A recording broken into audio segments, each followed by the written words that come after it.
What's up, guys? So it's Andrew here again to break down another video with police tactics for you, give you an idea of technical flaws, things that could be a little bit better, things that are really good. So let's jump into this. This video is out of Florida, which I love Florida Sheriff Departments. They are pretty much some of the best ones in the nation. So I got a lot of respect for different agencies in Florida. I was actually among them at one point of time. So with this video, first thing I want to point out is the time frame. The time frame could be shortened if the dog was off leash. The dog needs to be off leash, kind of let it do its own thing. But the dog, being a bloodhound, it's walking a little bit slower. It's doing more detailed scent work, nose work than a German Shepherd would. A German Shepherd would be more hyped up to be like, hey, I'm gonna get the bad guy, I'm gonna drag you. But the hound's working at a decent speed.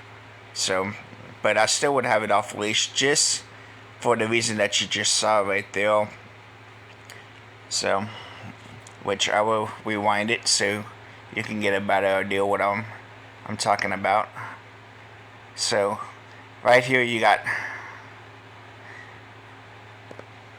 the subject away from you and you're walking up into an unknown situation. So as you come across the corner or come around the corner here, you got all of this right here. This could be an ambush point. That's one reason you want the dog off the lead, off the leash. That way you can have both hands. That way you can hold your weapon, which you saw later on. He's holding the weapon, but what happens when he goes through that whole magazine and he has to reload? He has to pull back on the dog to keep the dog from advancing onto the subject in order to reload. So I'll point that out when we get there, but just for this sake right here, you want to have both hands free, because if you have your weapon up, you have to reload. That just makes it harder. Also, if he wants to shine a light into the shadows of that room, it makes it harder as well, because he has to let the leash go anyway to be able to pull out the flashlight to be able to shine it into the shadows, the spots that he can't really see at this angle, at this distance, because of the lightning.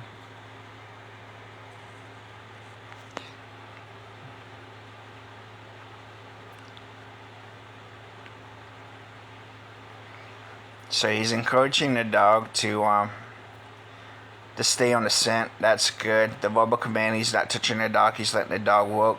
So he's not, getting the dog's focus off of the scent and putting the dog's focus onto him. Verbal praise is the best you can do in a situation like that. Okay, so this is what I'm talking about right here with it. Right there, if he's got the leash still on, which he obviously he will, because the dog's out, he has no way of unhooking the leash, so he's going to have to drop the leash. In this situation, he should drop the leash, put both hands on that weapon. One, it balances him out a little bit more, gives him a little bit more support. Two, it's technical, effective, and efficient, especially if he has a jam. He can clear that jam better. If he has to reload, he can reload. If for whatever reason he gets shot in the arm or whatever, he can switch to his weak side and engage the subject from the other arm. He doesn't have to worry about pulling on the dog, getting the dog off of the scent, getting the dog off the subject. So, and it's kind of funny, but it's a hound. Most hounds aren't trained the way that they used to be. But back in the day, hounds used to bite the subjects when they came up on the scent. And today's society, they don't necessarily do it because they're more of a nose-working dog. They were more there to pick up scent and odor and not technically apprehend But in a situation like this, I think our dog should be able to apprehend because, as you can see, you can't really see the subject. In fact, you can't see the subject at all, even when he moves on. In fact, when I first saw it, honestly, to be honest with you, the guy that comes around the bush, the officer, right there, at first I thought that the officer, the first time I saw this, to be like, okay, am I going to break it down or not? I thought that officer, honestly, was the subject. And I was wondering why the dog wasn't advancing or the officer wasn't advancing. And then when you look just out of the frame, you notice that the gun or the officer the point of view is coming from is not pointed down range in the direction of the officer that advanced from the tree line.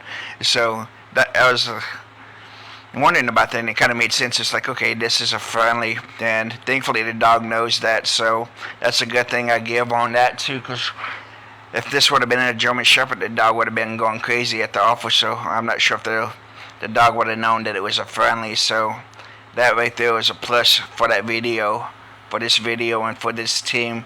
The communication, you know,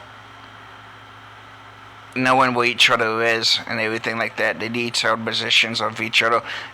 If you watch the whole video all the way through from this guy, that's one thing he does do that I will definitely praise him the whole time. Every time he walks into a new yard or everything, or changes direction or whatever, he communicates with dispatch or whatever officer that he's able to communicate directly with to let them know where he's at and what he's got going on, what he's seeing, what the dog's picking up on.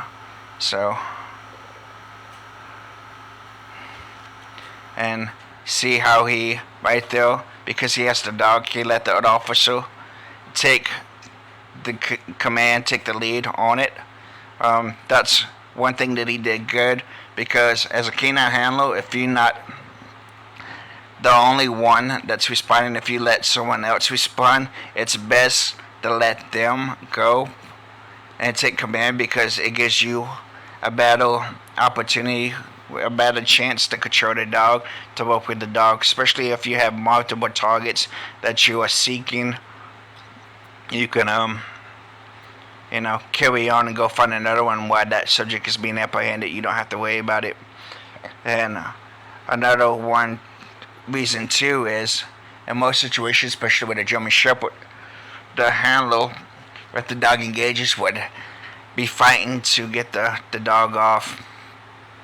So this makes it so you're not fighting the dog to get off the subject. You can, as you see right there, he's calling into dispatch, but he's walking off, and he's giving praise to the dog, which is good. He's not touching the dog, which is something I strongly believe in. You never want to touch the dog while it's engaged, because it dilutes the dog of threat presence. And then he waits till he's in the safety, as you can see just beyond the patrol vehicles. He waits till he's in the safe area, away from the threat presence, to actually touch the dog, to actually physically praise the dog. And you can see the dog's mentality and morale right there. It hypes up, but it's not to the point where it's like, okay, I'm gonna go batshit crazy at the end of the leash. It's like, I did my job, thank you, now let's get back to the station, give me a steak, But this is a good example of a dog on nose work.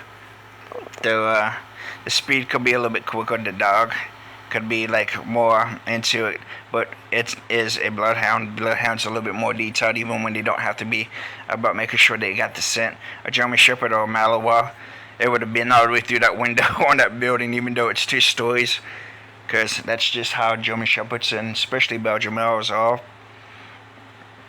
So, but for the most part, I just wanted to point out this right here. This is the main reason for this video right here. When you have to go and you have to present next level on the use of force or the rules of engagement, when you have to, go from verbal commands to a weapon that could potentially be deadly force, you want to make sure that you have all things accounted for, because when he pulls that trigger on that weapon and that round leaves that bill, he has to account for that.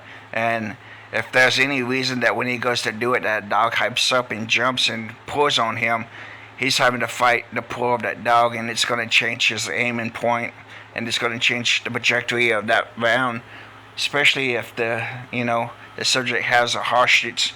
So if you can study your aim, you can get better balance, better position and stuff like that, as far as being able to send that round to exactly where it needs to be.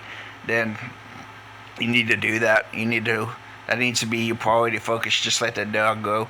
That dog should be commanded, or be able to be commanded good enough with obedience to be able to stay in place. If you tell it to sit or lay, or to come back to a heel, that dog's obedience should be good. Because I know a lot of people would argue about the dog being off leash, be like, well, you can't control the dog.